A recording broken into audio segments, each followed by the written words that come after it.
to Behind the Mic. This is episode number 7. Today, our special guest went from Dropout Boy to Dropout OG, representing that Fort Stockton. And I got my homie Nicc D, respect his due, in the house. What's up, man? Nicc D has been putting a lot of work, going from a group to going solo, and hasn't looked back ever since.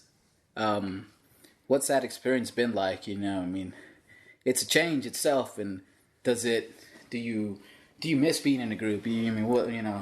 I miss it, man, but I felt like being in a group kind of gave me a crutch. You know what I'm saying?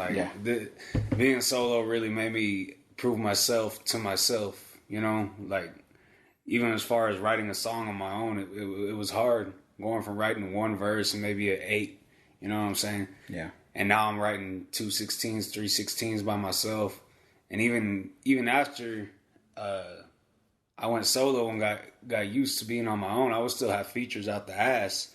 So it was like I was trying to create a group out of a feature. And with this album that I'm working on now, it's just pretty much just me. So I think it prepared me for that. That's always a plus, to be able to prove. Obviously, we really don't musically. We don't have anything to prove to anybody. It's more for ourselves, and to be able to be, your album be 90% you. That just it's dope because it proves that you can hold your own. Yeah, and it's also helpful because one thing I've noticed is you're not waiting on anybody else. Exactly. You're on your timeline, your schedule, and when you want to knock out things, we go in and do that, and that's something that's always a benefit, Obviously, I'm pretty sure you probably missed the studio environment, of having, but to be honest, man, I kind of prefer. I don't really like a lot of motherfuckers. They say they want to get in the studio and vibe and all that. Like that's cool. Like everybody does their own thing, but I would much rather sit alone at my kitchen table and write, and go to the studio with, the minimal amount of people. I don't need everybody else drinking and partying around me. I like a work environment, a professional environment to get a good product. Because otherwise, it could come out like ass. Might come out good. Who knows? So, basically what you described there, would that be considered, I guess, how your creative process works nowadays? Yeah, most definitely, man. I try to write all my shit in my head, and then I'll get home and kind of sort it all out and everything. And even to the point when I'm in the studio, I'll still be sorting shit out sometimes. But I get it to where I can spit it without the paper. Mm-hmm. When I get to the studio, I already got it in my head, and that way you're not focusing so much on getting the words right, but getting the delivery right. Yeah. You know what I'm saying? So, and that's one thing I've noticed, and I'm guilty of it myself. Tend to leave that part out and memorize our verses, and sometimes they suffer, a little bit. Obviously, we can have a dope verse, but it could be even doper had we memorized it. Yeah, because then it goes, you're just reading it. It sounds like you're just fucking reading exactly, it. And I've had to go ahead and just re-record things because it sounded that way. Yeah. But at least for what I've noticed that might help, at least for others that may do it that way, is even though you have it written, if you just practice it, you find your delivery, and I think that kind of helps, But from being a sound engineer, I've noticed that it's always really is better when someone comes in and they already have it memorized. Hell yeah. They get more animated, and it just one dude. Oh shit! One dude who's like that I work with, man, is Caleb Fuentes. He comes in the studio. He's got his shit. He don't even have a paper half the time. You know what I'm saying? So it's always good to work with people like that. Oh yeah, that's dope, man. I haven't had the pleasure to work with him on a track before, but we've talked about working on a track and stuff like that. But that's interesting fact there. That's cool.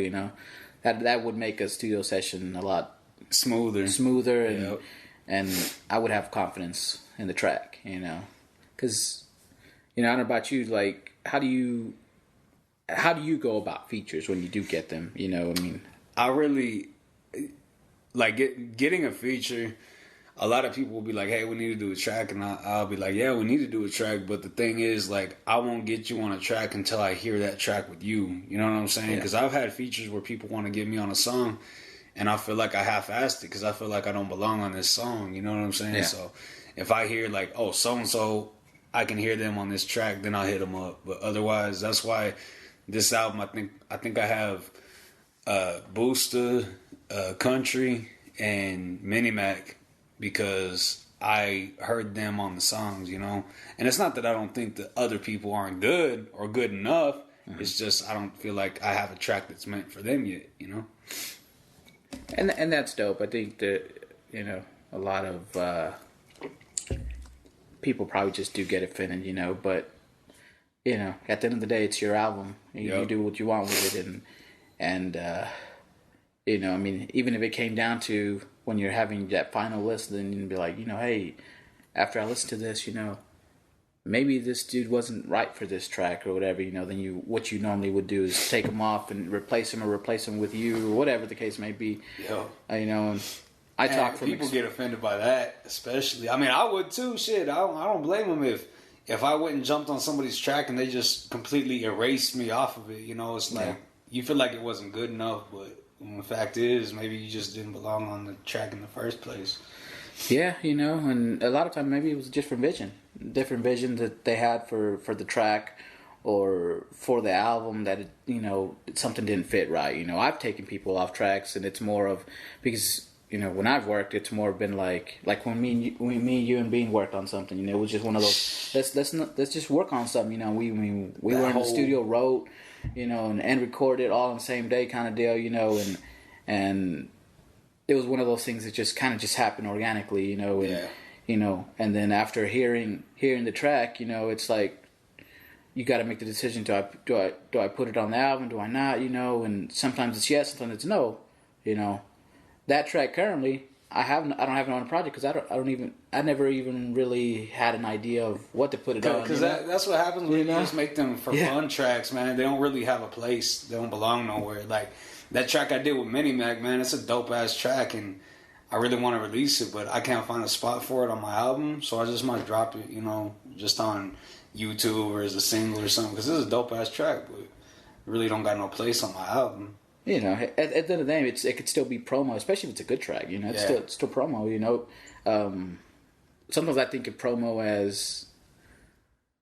as a gift from me to fans. You know, saying, hey, you know, appreciate you, you know, following my music and listening. Here you go. Here's a free track, or here's a video. Check this out. You know, and that's always, to me, it's always something good to hold you over until you're about to drop. Whether it's your next single or the next album or whatever the case may be. Yeah, because I mean, fans are always hungry. Supporters are always hungry, man. You always gotta give them a little something to snack on before the final meal. You know what I'm saying? Oh yeah. That's the way I see all those little things. And then you always gotta keep consistent. People thrive off consistency. They want to see you constantly working. They don't want to see you die off. And they're like, oh, he quit rapping. And then all of a sudden you drop something, they're like, oh, okay, this is where he's been. Who cares? Yeah. You know? Unless you J. Cole. J. Cole's the only one I know who really did that, where after Forest Hills it went like, bam. Then he dropped the For Your Eyes Only, and it was just like, bam, out of nowhere. No promotion, no nothing. He just dropped it. But chances are he was probably doing shows and whatnot, so he was still, in a sense, he was consistently working still, you know. But I think also too, once you get to that kind of level, and your work ethic and your the quality of your lyrics, the quality of your music, quality of your beat selection, everything, you know, it kind of puts you in a special category, I guess, you know, because he is one of those that he can do that, and it's like, whoa, you know. Yeah. And not to mention, like, was it this album or the previous album where he strictly had no features? That was the previous one on Forest Hills. So, you know, that goes back to what you were talking about. It just shows, man, this dude can hold his own, you know, which is, I mean, that's dope, man. I mean, yep. And you know, that's kind of like, that's kind of what I want. I don't try to follow nobody, but I take little pieces of inspiration and all that and influences out of different artists, and that's definitely one of them to just make music. You know, the train keeps rolling. If you send somebody a feature, and like when I send somebody a feature, I have another verse ready to replace that. Yeah. I learned to not rely on features, because when I did the hit list, it was like I had everybody, like I said, I get a song where I picture somebody on it and I'll hit them up. And it was just like one after the other, people just started not sending their shit in. You're not showing up to the studio session. You remember? I was there, and people don't realize that time is money, and these were sessions you were paying for, and it's like they're just hurting your pocket, really, So then you had to go to Plan B, basically. Yep. But I mean, it came out dope with the features that I did get. You know what I'm saying? So I was happy with it, but I don't think it was at its full potential, because it wasn't at my vision. I visioned it a certain way, and I think it just kind of flopped. So that's when I learned to stop relying on people for features, and everybody's just got their own thing. I don't expect them to cater to me. They don't owe me nothing. So and a lot of times, it's one of those things. Which brings me to my next question, because I see it happening. Like a lot of times it's like when somebody isn't getting paid for a feature, even if you're on the local. To me, I personally like to. We're all locals. We're all in the same boat. You need a feature. I'll knock out a feature. As long as you're willing to knock out a feature for me, kind of deal. When I need something, and it's kind of like a fair exchange in a sense. Yeah. How do you feel about some of these locals charging for features to other locals that are just in the same boat as they are? I don't get offended at all. I mean, it is what it is, but at the same note, you can't get offended if I don't feel like paying you. But I realize that it's not so much, because when you pay for a feature, you're not paying for the work or their time. What you're paying for is the exposure, the networking. Yeah. If they have a big fan base, which is why when you get a big feature, you're paying for the exposure to their fans. You know what I'm saying? Correct. So being a local, it's like we got the same fans. It's not going to go anywhere. But at the same note, I also understand that other people are sometimes extremely busy. Yeah. And it's like they don't got that passion that it's like, I can just do this for fun. Yeah. There's nothing wrong with that at all. So if I hit somebody up for a feature and they say I charge, either I want to pay them, or if I don't want to pay them, I'll just tip my hat and be like, okay, maybe next time. Yeah. Maybe you'll hit me up and have to pay me for a feature later on, or who knows, Yeah. No one knows. Yeah. And not to knock it so much, either. I guess I get offended a little bit, because it's like it's ridiculous amount sometimes, Like if you're going to charge me the same amount that a big name feature is going to charge me, or even a couple $100, it's like, why, man? Like, yep. I mean, we're in the same boat, If you need to pay for studio time, hey, I got a studio, come through, You need a ride, I'll pick you up, I mean. And see, there's always, like you said, the fair exchange. There's always those little things, like, especially me and you being studio engineers and producers at the same time. We can offer that, but I could see where somebody who just raps, they would be very offended. I can see why anybody would be offended at being charged for somebody to get on the track, but like I said, at the same note, I could also see why people would charge, even being a nobody, pretty much. Yeah. I mean, let's not sugarcoat it. Yeah. We're all really nobodies. We're all fucking big fish in this small pond of West Texas. Yeah. Yeah, I agree, Now let's backtrack a little bit, going from... Well, actually, this happened when you were in the group. You guys got signed to Respect Is Due. How did that happen? How did... If I'm not mistaken, I think it was Baker. He hit us up because he had moved to Fort Stockton, and we'd been working together every now and then, on some tracks and shit. And he, out of nowhere one day, he said, hey, y'all want to be on Respect Is Due? Pretty much, he offered it to us. And he was like, let me run it by Booster and everything. And Booster was like, hell yeah, because we'd already been out there doing it. Yeah. It's not like they just picked somebody up off the streets and shit. We just barely gotten back from Arizona. We just did a show out there in Arizona. So we're already building. And I felt like we could have more than what we had, if we linked up. And sure shit, we did, because we weren't really known that well out here in Midland or Odessa. But after we got what respect is due, it's like, man, I hang out with more people over here than I do in my own fucking hometown. You know what I'm saying? I feel like I fucking live in this bitch. Yeah.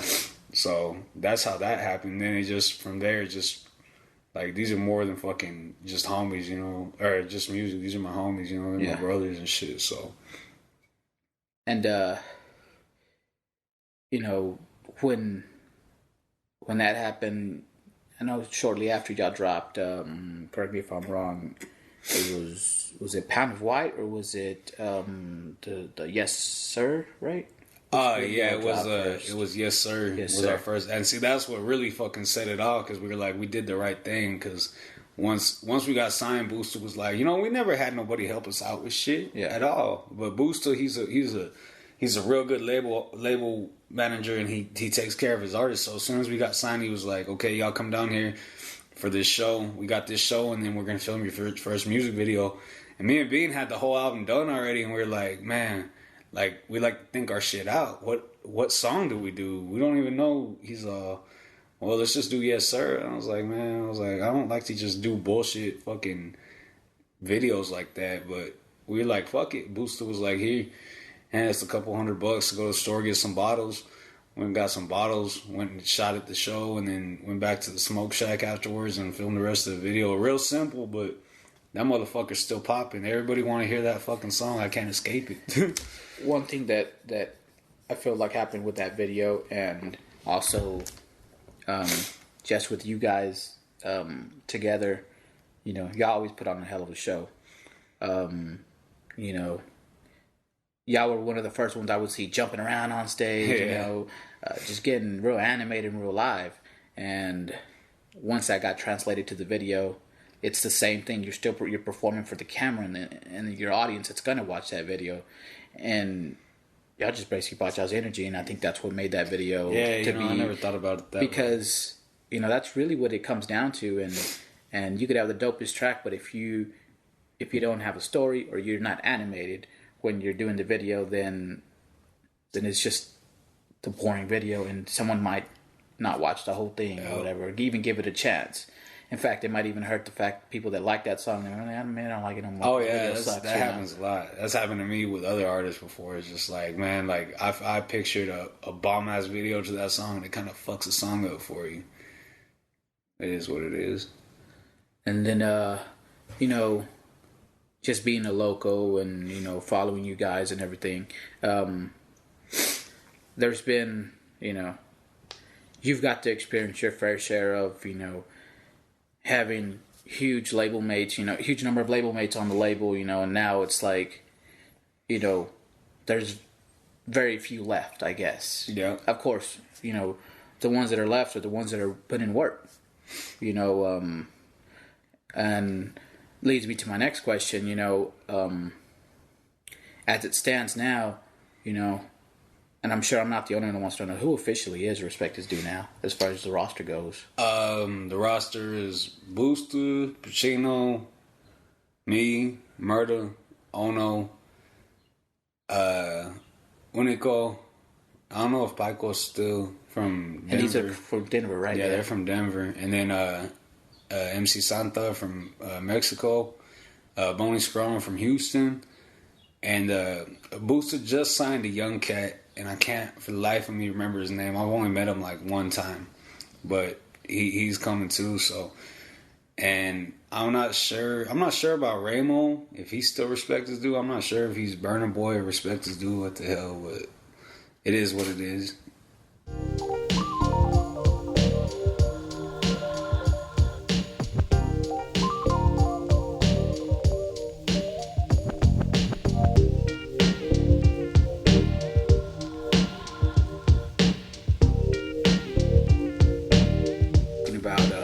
Label mates and everything, you know, I've been, you know, I know that I've been noticing, you know, you know, you, Booster, Pacino, Murda, you know, and Ono, y'all been putting a lot of work, man, lately, and you know, do y'all all have currently working on projects, you know? Yeah, that are, you know, Booster, that fool has like 3 albums that he's working on, or that he's already possibly finished, that he just hasn't dropped because he's kind of sitting on them. We got the compilation. Pacino has one that he's had finished for a long time. He's just waiting on the mixing and mastering and all that stuff. Yeah.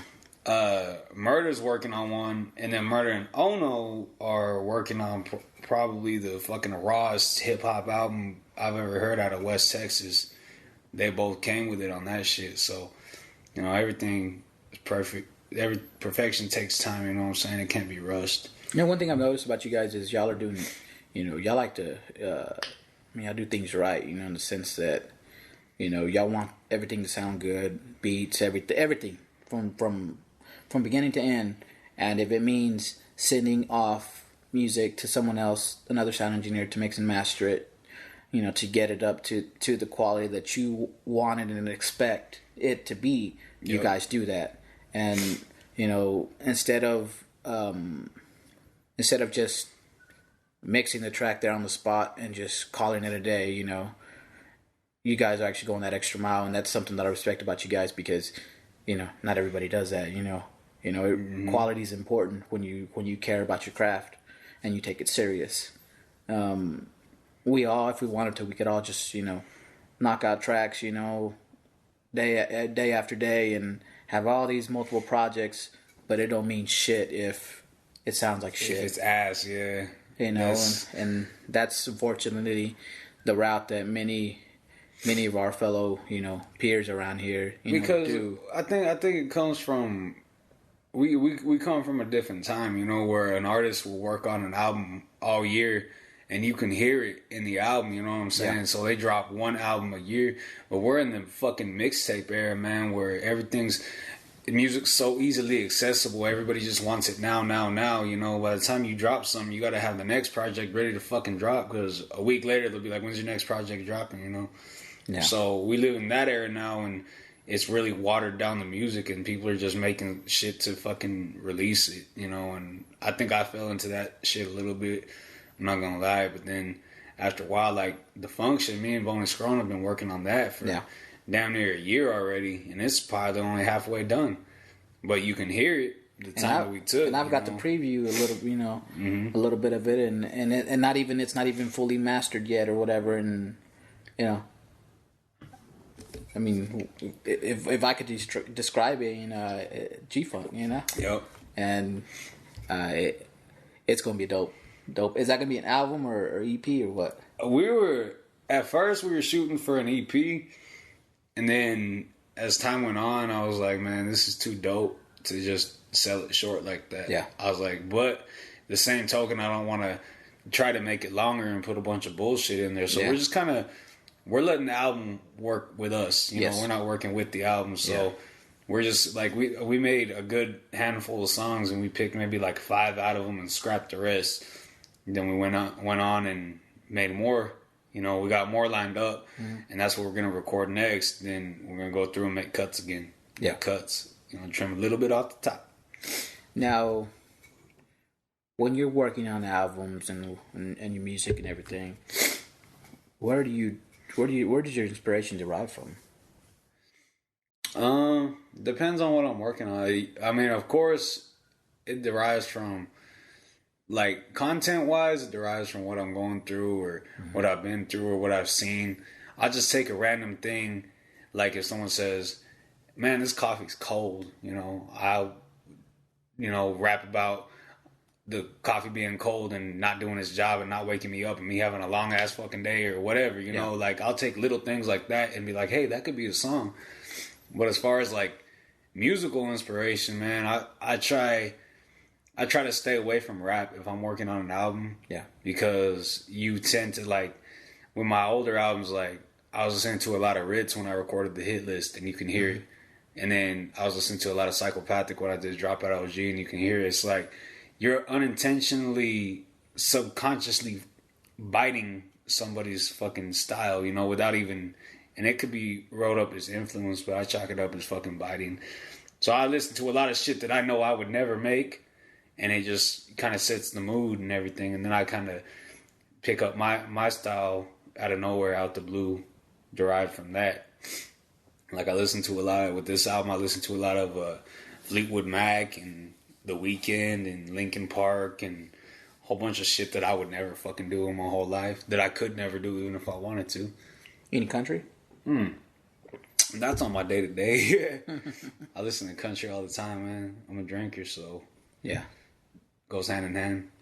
So, we got inspirations out the way.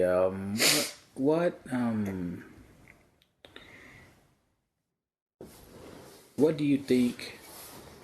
Or I guess, you're working on an album currently. Before we actually talk in depth about it, but what do you hope to accomplish with dropping the album and the way you're doing it now?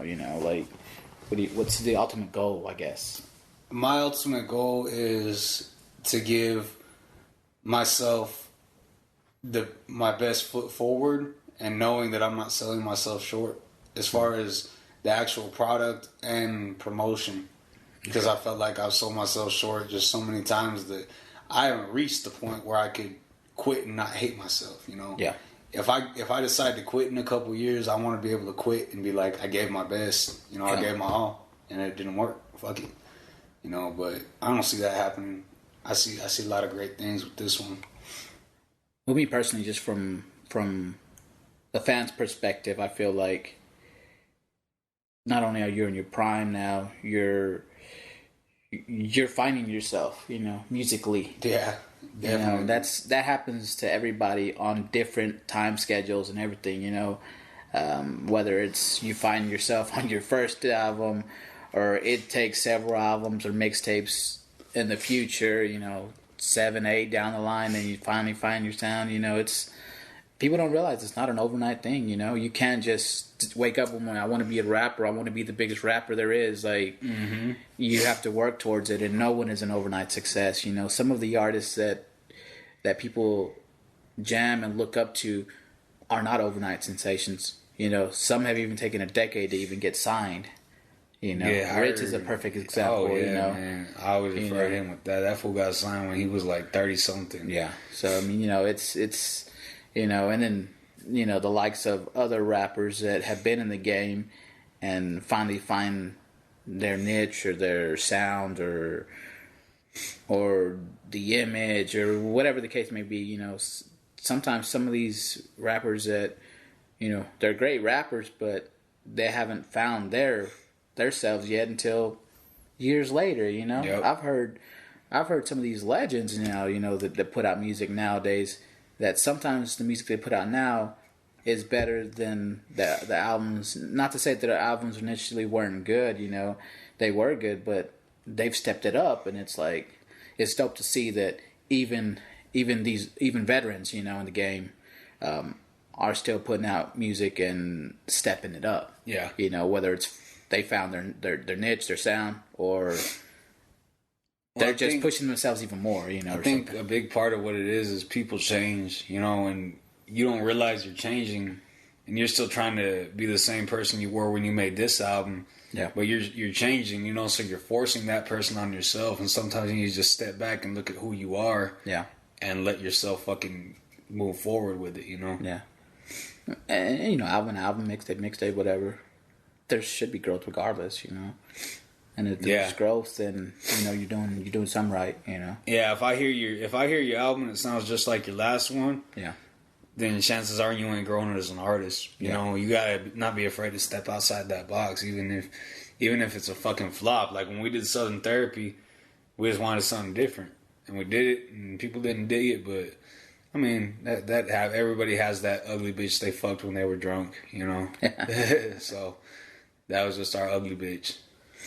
And it could be that it was just ahead of its time too, That too. Timing is important sometimes. Yeah. Depending on what you're putting out, You mentioned something important, changing. And those of you that follow you know that you've made a drastic change. And this is something that a lot of artists don't even speak on, just because they just either don't want to speak on it or don't care to speak on it. They just want to keep it music. But you've been pretty transparent in the sense that you made the health change for yourself. I know why you did it. But you want to tell everyone why try to go healthy now. Well, cause it's like I lost my pops like about a little over a year ago, and when that happened, right after that, I was like, man, like I'm tired of being overweight and unhealthy and all this shit. I was like, so I need to get my life together because I don't want my son to have to. I know eventually he's gonna go through it. I don't want him to have to go through what I'm going through right now at my age. Yeah. And especially if I have control over it. I was fucking 300 pounds, man. I'm 5'8". I was a fucking ball. So I was like, I was unhealthy as shit, and I needed to change so I could be around, as much as I can control. I try to stop fucking drinking and driving, and all the dumb shit that we do every day. Anything could come take us out, but it's better to know you did all you could to avoid that. So yeah, just started running, man. Didn't know where I was going. Just started running. January.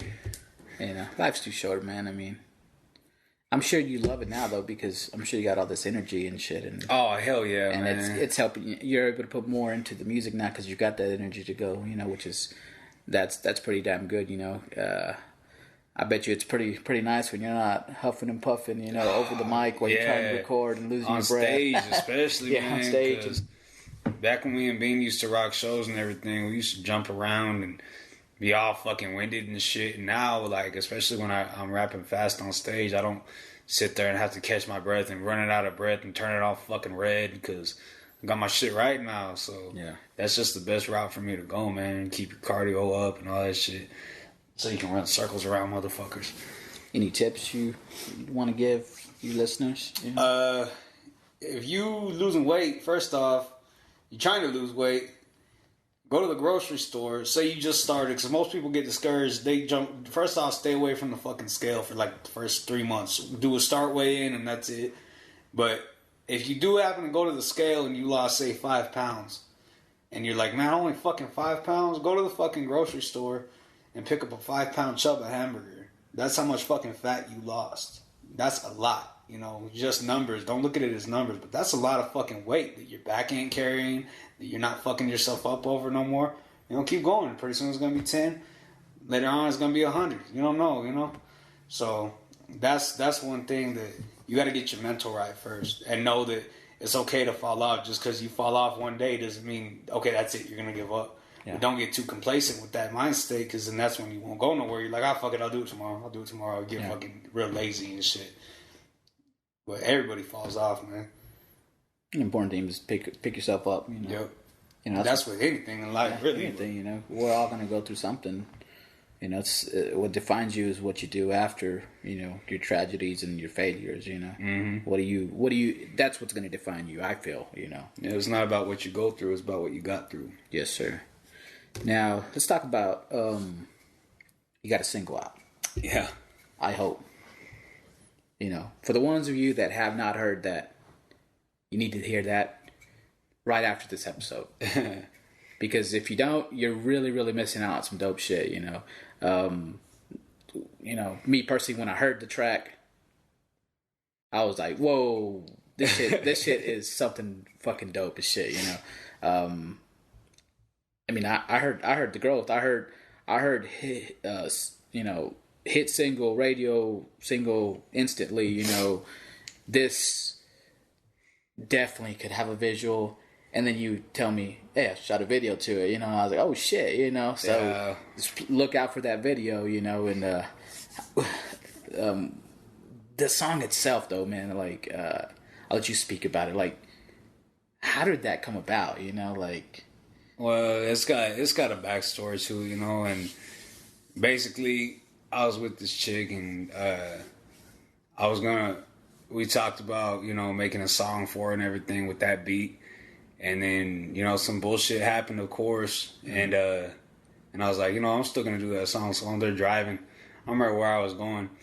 And I started fucking freestyling. And then I was like, I'm going to try to do that. So I got home. And I went into my studio, my spot and shit. And I jumped in and I just recorded a verse and dropped it.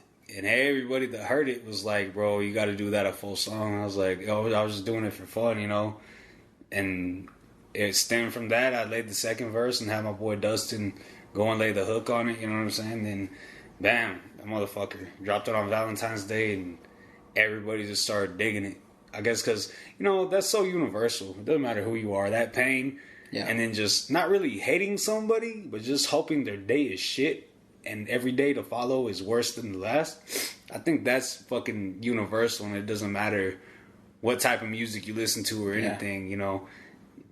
People all feel that way, and the lyrics speak for themselves. It doesn't take a genius to follow along with it, but it is bar for bar, you know, so you got to kind of keep up. And basically anybody could relate to that, you know. Whether they want to admit it or not, they really can relate to it, you know. Even if it's not even so much a relationship, it's just somebody who did you wrong. Could be a family member. Your boss. Your boss. Hell You know. So, I mean, that's why it's so universal, just having that saltiness in your soul. I know a lot of girls that would probably like salt in them. But that probably could be another track, you know. Don't put your salt in women. That's how babies are made. And y'all fucking stupid adults are making stupid ass kids, and they're gonna grow up to be stupider adults, and they're gonna make stupider kids, and that's why humanity sucks. Yeah. You know, you've heard the saying, 2 wrongs don't make it right. Well, 2 ugly babies don't make a pretty baby, and sure as hell, two dumb motherfuckers don't make a smart baby. Yeah. I don't know, man. You know. I feel like I'm pretty smart. Well, no, my mom was smart. My dad was a dumbass. You know. Now, you know, I don't know if I don't remember seeing you put it out there or anything like that, but you have a remix to the single as well. Yeah, I have a remix produced by Low Life. That's probably gonna wind up being just the original one, not labeled as a remix or anything. Mm-hmm. Just because I needed an original beat, and I really didn't even want to touch it. And that fool, he hit me up that he wanted to mix and master it, and I said, okay. I was like, if you can, you know, let me get a remix from you. And he's like, all right. And so I slid him the bread and everything, and he made the remix, and it fucking was way better. I don't think really anybody, aside from inside the circle or outside, anybody's really heard the remix, and I want to kind of keep it that way because I'm going to drop it on iTunes and everything. You know, I was going to drop it for free and all that shit, but you got to go through so much bullshit. It's so much easier accessible through iTunes and Google Play, you know, just pay 99 cents and you get it. I mean, but people will have trouble with that piff and live mixtapes. You know, it really kind of constricts your reach on people when they want to download that shit. So it was a small price. You know, I'm not doing it to make money off of it. I mean, the good thing about it, even going digital distribution, even just for a single, whatever, I mean, it does, you know, whoever does buy it truly supports, and it's a little money in your pocket, you know, and it's a win-win regardless, you know. Yeah. Because at the end of the day, we want to keep that support going. We want to, you know, we want to be able to make some kind of money sometime, you know. But that may not be the priority. And I feel like when you don't make that priority, you make money. But then when you make it a priority, it makes it harder to make money, you know. Hell yeah. So, like, I dig it, man. You're focusing on the music and making great music, you know.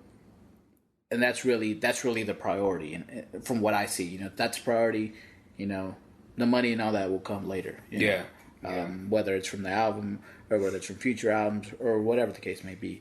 And I think that's you know, I'm pretty sure we've all done it. You know, we make songs about money, making money, you know, whatever the case, you know, and that's cool and all, but it's always nicer when you have songs like your single, when we have songs like that have a message behind it, you know, a story, you know, it touches people, you know, good and bad. Mm-hmm. You know, you can't have the good without the bad and bad without the good. So regardless, you know, it still makes an impact, and it lets people, you know, into your life, into your mindset, and even, you know, we were talking about this earlier, and you know, you kind of set the standard for the album a little bit, you know, and that, you know, I'd rather have high standards than have no standards at all. You know, That's very true. That's to me, that's something that's going to work in your benefit.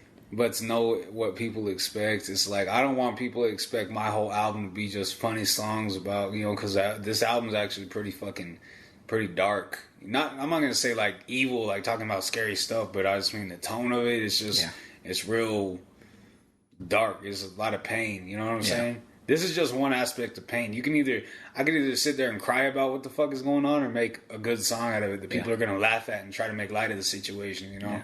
But the whole album isn't like that. But I do feel like I set the standard for the quality of the music and how good and relatable it's got to be. And I feel like I kind of put myself in a box a little bit, but I don't focus on it. I just, you know, what I did with that song, I never made a song like that before. But I was like, I'm tired of worrying about what people are going to feel. And the second I stopped caring is the second they start listening. Yeah. So I was like, I'll just keep to that. Fuck it. Yeah, I mean, really it comes down to really making music for you. And people will relate to it regardless. You know what? I know I'm not the only one that's made the mistake of trying to make music from what I thought people wanted to hear.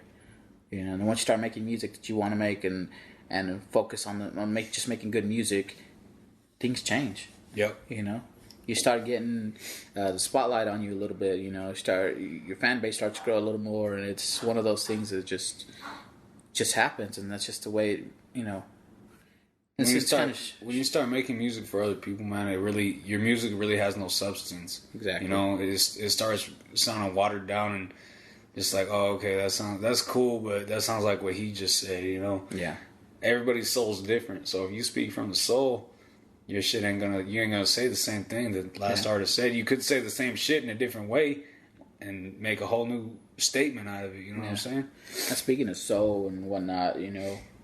Something that you're doing differently that, you know, not many in the area have attempted is you're having real live instruments recorded for the beats and whatnot. Yep.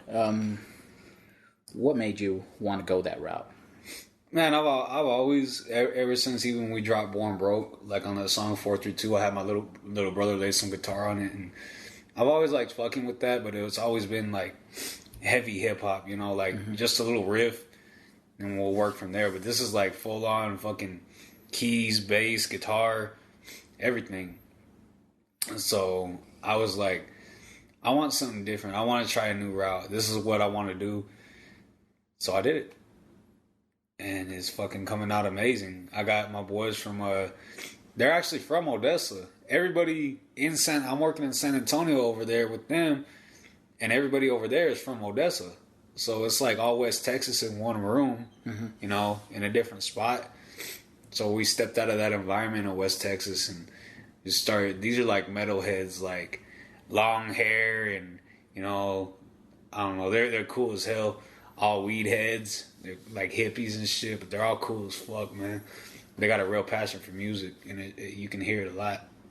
You can definitely see, you know, I mean, you posted some video clips and whatnot, and you can see, I mean, you know, they're passionate about what they do, and you know, they have fun with it, man. We stayed up like all night, and it wasn't ever no like we were forcing anything. It all just came really organically. And the second that we felt like it was forced, we stopped. Yeah, and then we started over the next day or the next session or whatever, and we got some really solid shit out of it. I was going to, at the end of the month, going to Dallas to go record it, or to Fort Worth with David Wynn and Ricky Alanis. And I'm still going, but I'm thinking about doing another session and pretty much starting this process all over again, because I feel like I could have more to say with this album. I don't want to try to feel like I'm rushing it, so I'm just going to slow it down a little bit and really try to get this album to its full potential. But where it's going right now, man, it just feels like a masterpiece.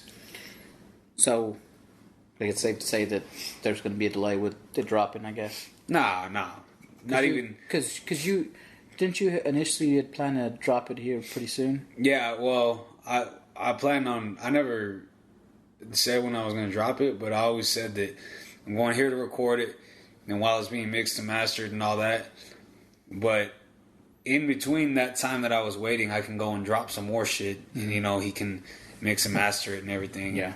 But right now, it's looking at a drop date. I really don't want to speak on it, but probably at the very beginning of 2018. Okay. Or who knows? I don't know what the fuck could happen. Who knows? Might get tired of it, scrap the whole motherfucker for all I know. I don't know. Yeah.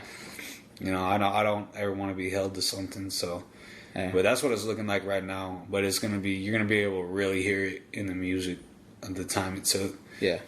Beats alone, you can fucking hear it already. That's pretty dope, man. I was pretty impressed seeing that happen. I'm proud of you, man. Going that extra mile, like, no matter what you're doing, if you go an extra mile in anything, even if it's just one piece of your music or just really in general in life, if you go that extra mile on any little thing, you'd be surprised at the result that you get. Hell yeah, because it's that passion, man. If you don't feel like you owe it to yourself to go the extra mile, then why would somebody even go the extra mile to go spend their, like, you figure somebody makes $10 an hour at work. Mm-hmm. A ticket to a show costs $10. A CD, back then it cost $10. But that means that someone took an hour out of their life against their wants, pretty much. They didn't want to be at work. Yeah. Took an hour of their life, and they went and spent money, their hard-earned hour of their life, to go to your show or to buy your CD. So how would they feel like it's worth it if you don't even feel like it's worth going to make that trip or whatever your case may be? You know what I'm saying? You're worth what you invest in yourself. Exactly.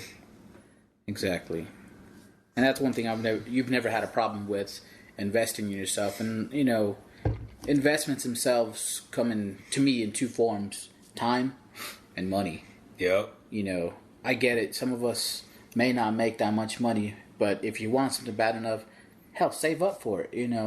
It's really that simple. And don't expect handouts, because we all, you got a kid. You got to take care of your kid. You got bills. Mm-hmm.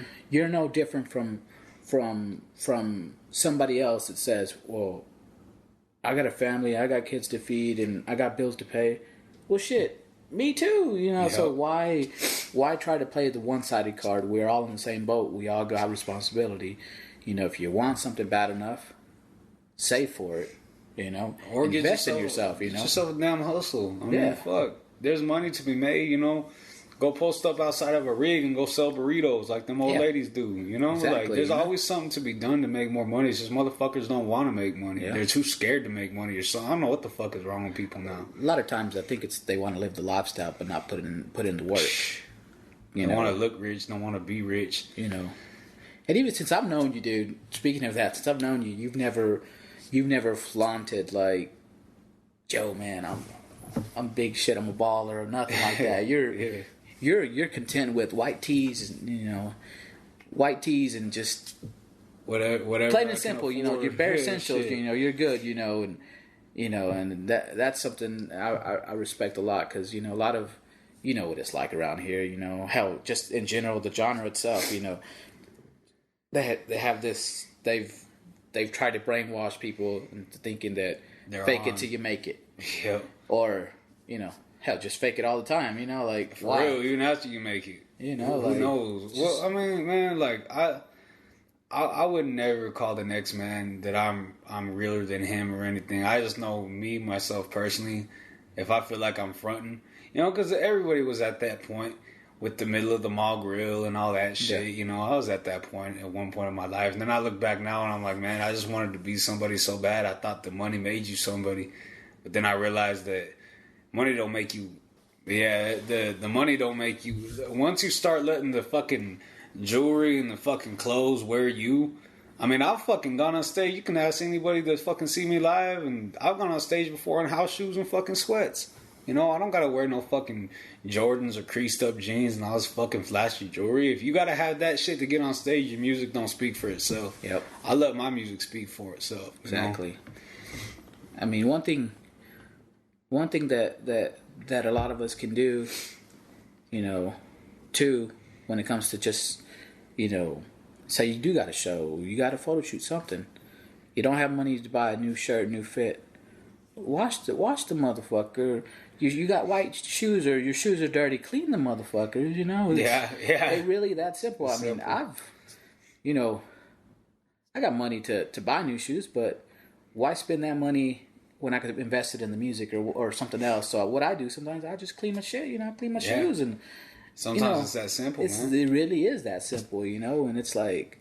But I guarantee you, 9 times out of 10, the rapper with the yellow soles on his Air Force Ones and the baggy jeans that look like they've been in dirty laundry, 9 times out of 10, they'll have the really shit to say. Yeah.